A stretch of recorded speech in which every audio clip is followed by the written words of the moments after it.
If you can see my screen, please. Yeah. Hello. Yes. And if I'm audible also. Yes, you are audible. So this is the case study of the Rana Plaza disaster, which we are going to discuss today. And this is basically when we talk of the how we reached here is when we talk of the internal social factors, there is a subject called human capital development.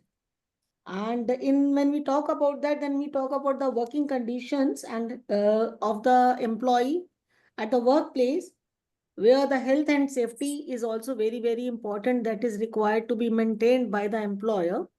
In this particular case, the employer failed to do so, and it resulted in the tragedy which shook the entire global garment industry.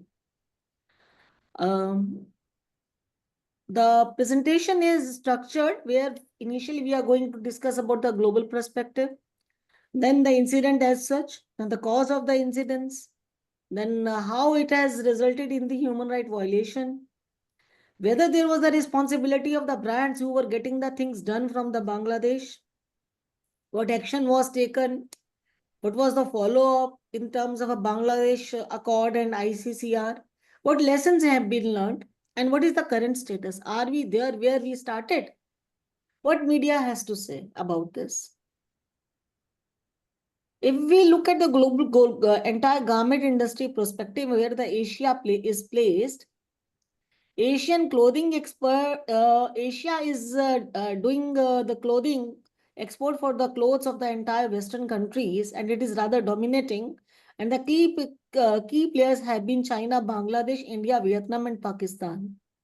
In fact, Bangladesh is handling the near total export to the tune of, which it was estimated in 2023 as $47.38 billion. World's single largest apparel exporter after China, and the ready-made garment sector contributes nearly 84% of the total national exports. So the gravity of the problem is very, very important. As you can see, the top export markets have been mostly developed countries, United States, New Zealand, and Australia. Industry highlight is that nearly 4 million workers are employed, so the gravity of the problem is huge. As most of the production is being done through these countries which are in the development process of a development. Largely, it forms a backbone of the global fashion industry supply chain. Bangladesh is just not a supplier, it's a cornerstone of the global clothing industry, powering all the developed countries with its ready-made garments ecosystem. So the bad day was on 24th of April 2013. This happened in Dhaka, which where that eight-story building Rana Plaza collapsed in during early morning hours, and it resulted in the death of nearly more than 1,000 people, and more than 2,500 were injured. The building was housing many factories which were doing clothing for the international brand. There was a bank also, and there was many shops, retail shops were also there. The day before the collapse had happened, there were cracks were discovered in the structure. So on that day, the bank and the few shops were not open. They listened to the warning. While the bank and the shop remained closed, but the garment workers were instructed by the managerial staff of a few companies, and the threat was given that their wages will be withheld, and they were called in during the early morning hours. Poor laborer, because of the fear of a losing job, they came, and this resulted in a heavy casualty. Reports do indicate even after a decade later, there are challenges which are persisting in that area. Labor abuses are still there, inadequate wages are still there. And unfortunately, most of the workers over there were females, they were women. What was the root cause? I went into further detail where I saw one of the documentary written, made by one of the US correspondent. Rana was not nothing before this Rana Plaza came up. Uh, the building was constructed. It did not have even a construction of a one floor uh, approval. Licensing for the even one floor was not there. It was basically a pond, which was later on filled, and on that pond, initially one story was constructed, then two, 3 stories, then 4 stories, 8 stories, and ninth floors. The topmost floor, the ninth floor, was under construction. All structural warnings were, I think, avoided, and the workers were forced back for under the threat of a wage loss. Conditions were hazardous. It was overcrowded, very poorly ventilated. Emergency exits were not there. No evacuation plans were also there. Vulnerable workers were exploited like anything. Lower wages, excessive hours, no job security, and there was an absence of a safety culture about which now UN is speaking about. No internally safety audits also happened. Productivity was prioritized over the people's life, in spite of the thing the many companies which are claiming to be green are procuring from these fellows, from these factories which were nowhere near to green. There were regulatory failures. There was no enforcement of the building code or the labor law, as I said, because they did not have any approval. It was a fear-driven workforce was there. They had a fear of a losing job. That is why they had come during the early morning hours to complete their shift. There were global supply chain pressures were also there because fast fashion brands demanded cheap and a fast output. So suppliers have to cut the corners. This was also one of the reason that why the so much production is being focused at. There was a complete power imbalance. Workers were voiceless. They did not have any empowered unions, and brands were nowhere connected with the ground realities. Human right violation, which was noticed during this Plaza case, was we on that day we heard about the Universal Declaration of the Human Rights, that everyone has the right of a life, liberty, and security of the person. This is also one of basis of our fundamental rights also in the India. But there was a gross violation because workers were forced to structurally unsafe building despite there were visible crack in the building. There were clear warnings by the engineer not to come, but managerial staff overlooked that. The International Covenant of the Economic, Social, and the Cultural Right also recognizes that there is a right of everyone for the enjoyment of a just and a favorable condition at a work. Again, there was a violation because the factory owners and the global supply chain actors failed to ensure basic safety. Workers, thirdly, there was a freedom from coercion. Workers were reportedly threatened with job loss. Tankha nahi milegi. They had returned to the work in spite of the warnings issued by the engineering audit, so-called audit. Not only that, they violated the ILO Convention Rule 1555. Workers' consent was obtained under economic duress, under the pressure, where the right to freedom for they were treated like a forced labor. So that consent was taken that we are ready to work, and that is really unfortunate. Like we heard of forced labor of the earlier times, Das Pratha suna tha. This is a complete Das Pratha. Corporate responsibility under the UN guiding principles on business and human rights were also ignored because many international brands which were sourcing through Rana Plaza failed to implement due diligence. And they simply washed their hands, and ethically they were responsible, but they never bothered about the compliances in their supply chain, which they should have done it. Conclusion: there was a complete human right violation, and it represents one of the most tragic and the visible breaches of the human rights in the global supply chain system. And it is a clear-cut example that profit can destroy lives. If you keep on focusing on the profits, and there was no focus on the lives. When the accident had taken place, what action was taken by brands? That was the afterthought.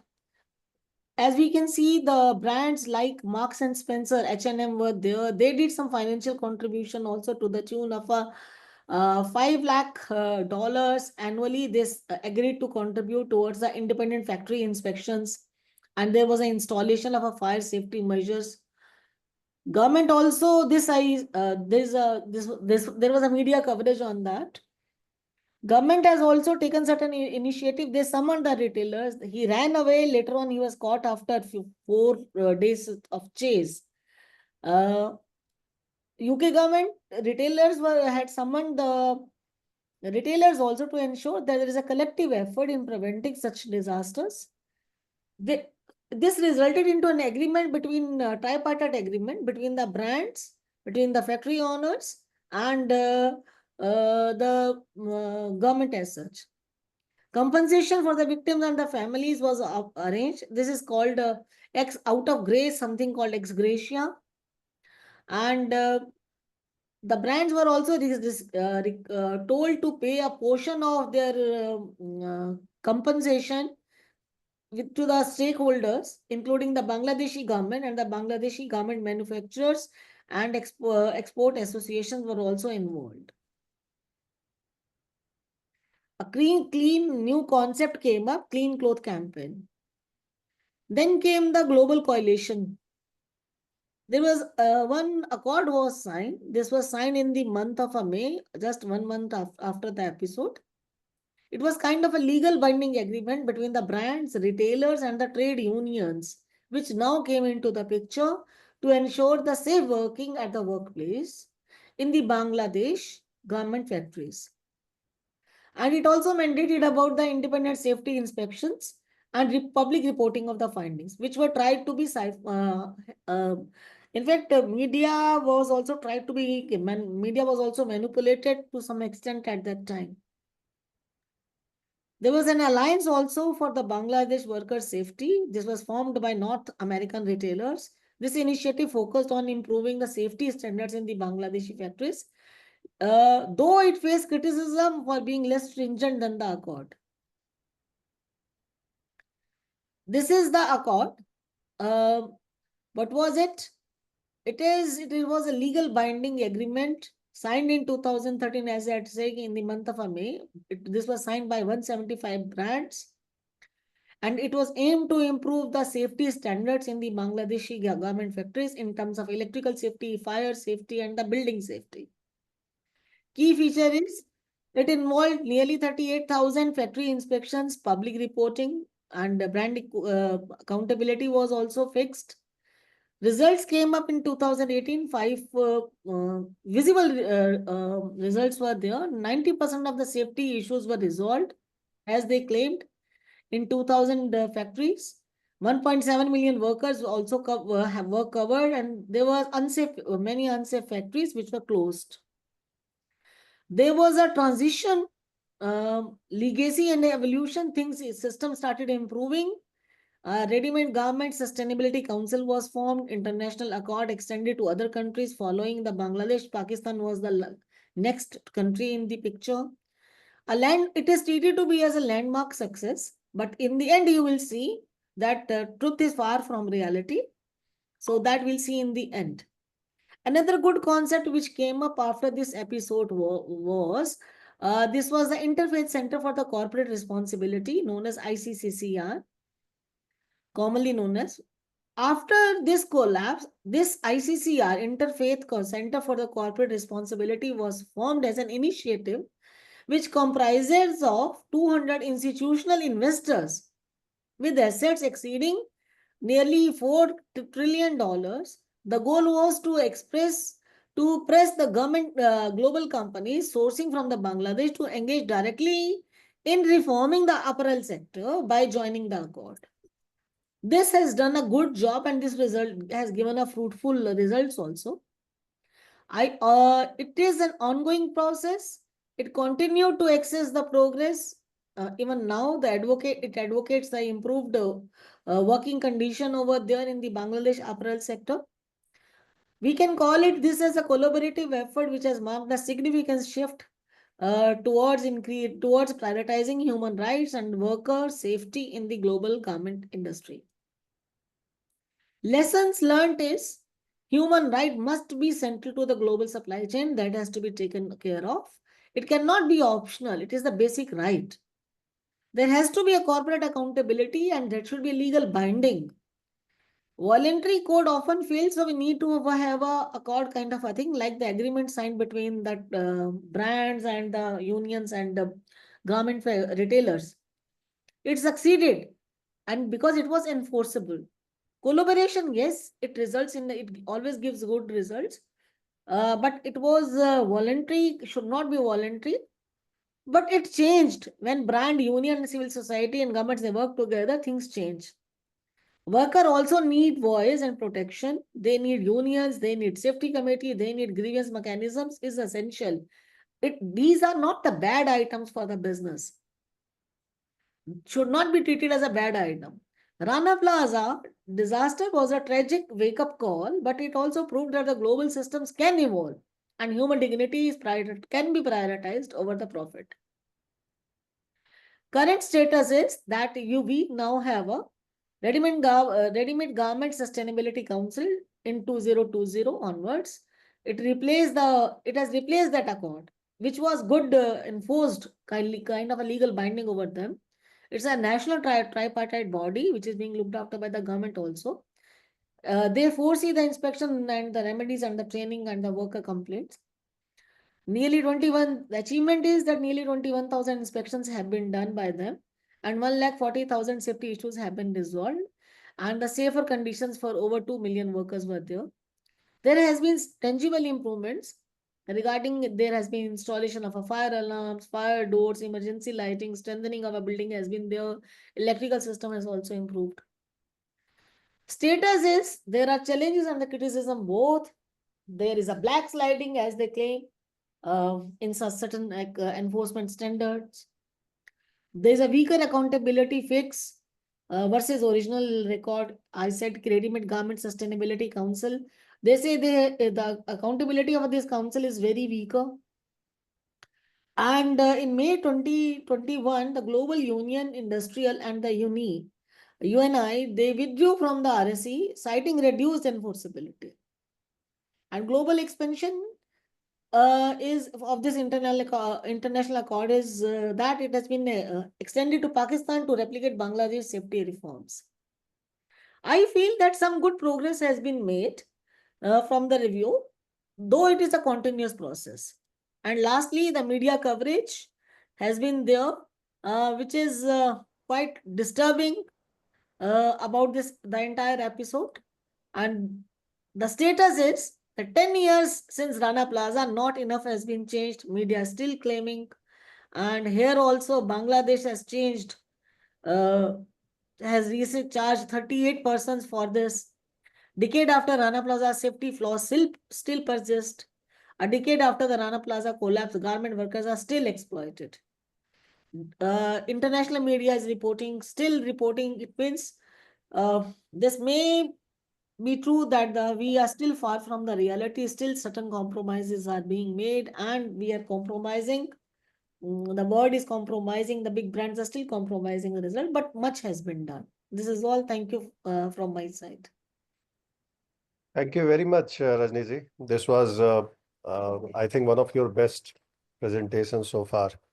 And I must say that research level which you have brought in for CFA ESG prep, chapter number 4 case study is monumental. Because, of course, in the ESG curricula, it is covered only hardly 3 paragraphs.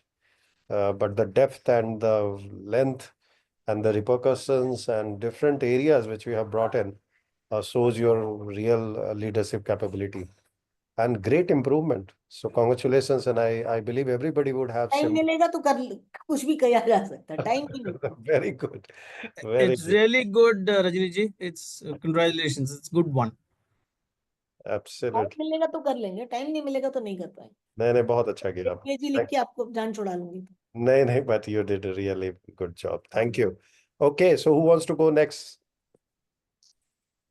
Bhaskar ji, Subodh ji, who wants to go next? Girish, have you prepared something? आपने कुछ किया है? I think Subodhji was ready with नहीं this. मुझे आज ही चौथे video मिला ही आज देखने के लिए सुबह। Okay, fair. Okay, so Subodhji, go ahead.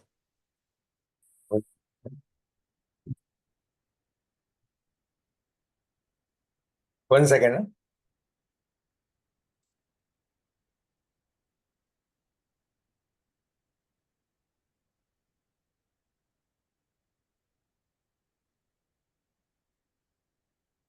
Visible? Yeah, my slide is visible. No, not as yet. Just a minute. Let me make you co-host as well. That will be easier. Co-host. You have been made co-host. Now you share.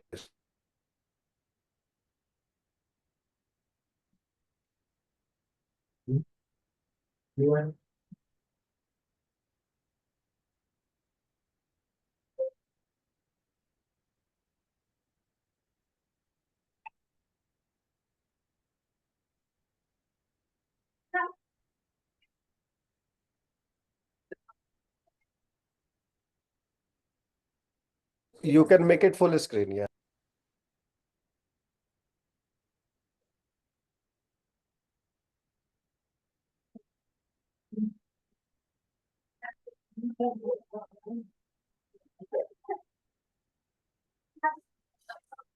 Visible again now? Not your PPT.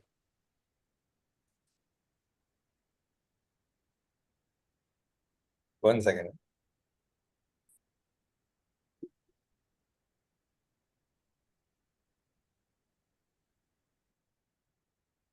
Let me close other things.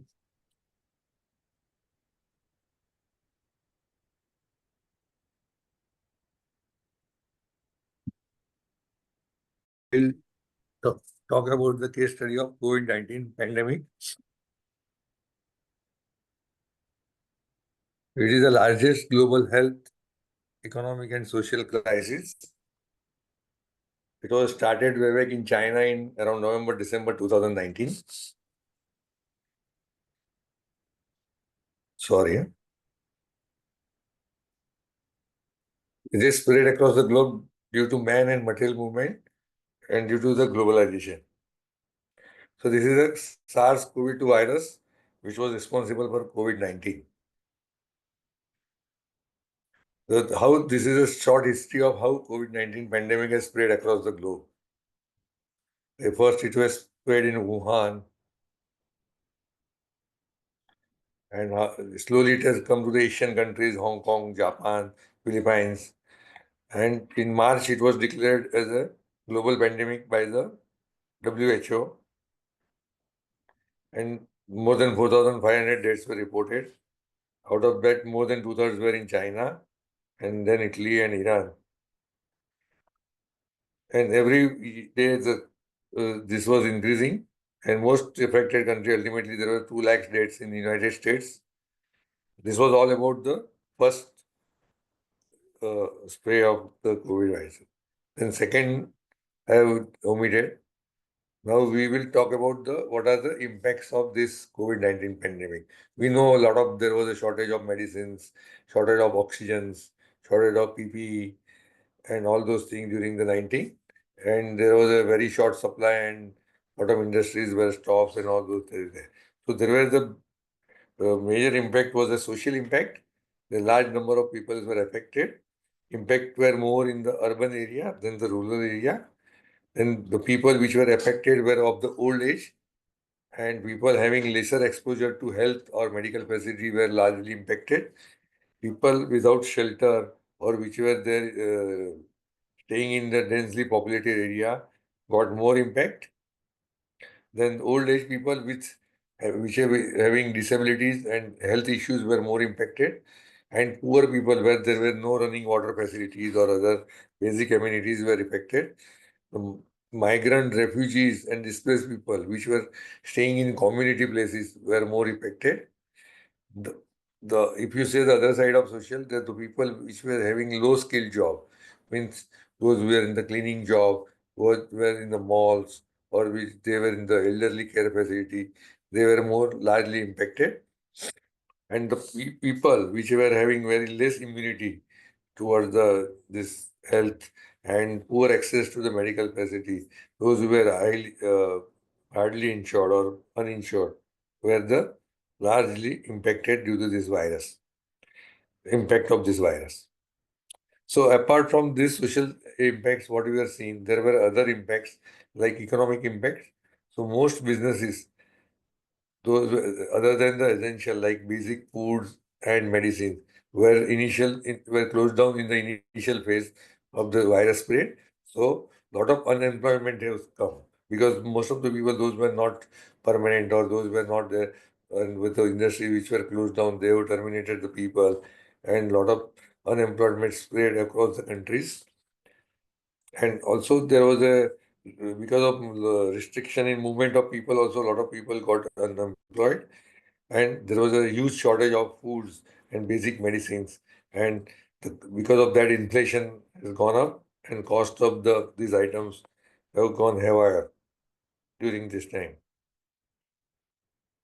So apart from this economic impact, there was educational impact because of this widespread of virus and social distancing and quarantine. A lot of schools and colleges all were closed down. So many students lost their studies. In some cases, because in other countries other than China, it was mainly spread in month of March and April, where there are the time of exams and students were graduating to the next classes. Those were also got impacted. And there is the psychological impact. Many people were mentally impacted due to the social distancing at their home. Then there was a quarantining. Also, there was the impact on their mental health because of fear of unemployment and then fear of uh, losing job, fear of not getting food for their families. All those things have come up. If you said that there is a work environment point of view, because people were to work wherever the industries were on or those were able to work from home. They were on the job and they are not required to go to the office. So there was excess office space. All the offices were vacant and a lot of buildings were uh, without any people or offices without people. So work environment also affected. So there is other way there was inequality also happened across the society because the poor people who could not take treatment of this COVID-19, they because of finance constraint or shortage of medicine or healthcare, they were dying more. And so death rate in the poor communities were higher. So the inequality also uh, arose during that time. Then reshoring means that because of supply chain issues, which are the basic item, the supply chain also shifted from, I think, Asian countries or poor countries to the most developed countries, and they were wanted to have supply chain nearby them. So production facilities were also relocated during this time. This is all about my COVID-19. Thank you. Good, very good, Subodhji. I think you have covered a tragedy of humankind of this century at least. 19th century, of course, we have faced such kind of tragedy, but 21st century tragedy you have covered really well. So congratulations to that. Depth was there, but today, as Rajni ji has already set the stage with a larger coverage, Yeah. it looks little shy, a little shy to that extent. But yes, you have done your enough research and presented. So thank you very much. Appreciate it. Let's go to the third case of the day, Bhaskar ji.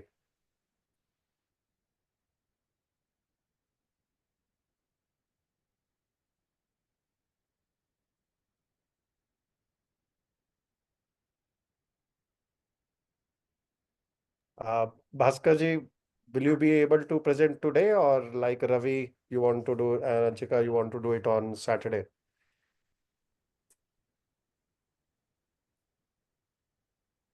Oh, he is unable to log in.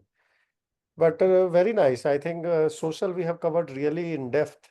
Social interesting है sir Interesting है, because real life से हाँ मैंने उसको मैं जब पढ़ने लगी बुक से तो एक Yeah. वो काफी पढ़ गई